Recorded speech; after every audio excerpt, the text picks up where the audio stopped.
ரஞ்சிதா வந்து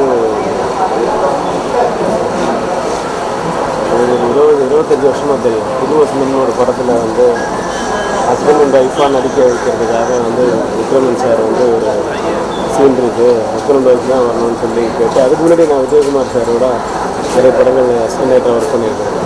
ஸோ அப்போ தான் அந்த படத்துக்கு தான் அவங்கள வந்து நேராக வந்து பார்த்து ஒன்றுமே தெரியல. எனக்கு பிடிச்சி அவங்க தம்பி பேர் ரவி, மறந்துட்டார் அவர் அப்போ ஆக்சிடெண்ட்டில், அவரோட பேர் அது நான் சிட்டி ரவின்னு அப்போ கூப்பிட்டு இருப்பாங்க. ஸோ அந்த ஒரு பாசம் ஒன்று தெரியல. அதுக்கப்புறமா இன்னொரு அட்டாச்மெண்ட்டு, அப்புறம் சேரன் பாட்டு, சக்தி, சமுத்திரம், நிறைய படம் என் கூட ஒர்க் பண்ணாங்க. இந்த வீட்லேயே நான் நிறைய இருக்கேன். பட் இப்படி ஒரு ஒரு இது சந்தர்ப்பத்துக்கு வருவான்னு எதிர்பார்க்கல. பழசு தான் ஞாபகம் இருக்குது. ஒரு நல்ல ஈகை குணம் உள்ளவங்க. எல்லாருக்கும் வந்து ஏதாவது ஒரு படம் பார்த்து நல்லா இருக்கு அப்படின்னு சொன்னால் உடனே கையில் இருக்கிறது கைட்டி கொடுத்துருவாங்க, இது கொடுத்துருவாங்க. இதெல்லாம் நாங்கள் வந்து பிடிங்க விஜயகுமாரும் ஒன்றும் சொல்ல மாட்டேன். 2 பேருக்குமே அது வந்து ஒரு பரந்த உள்ளம்.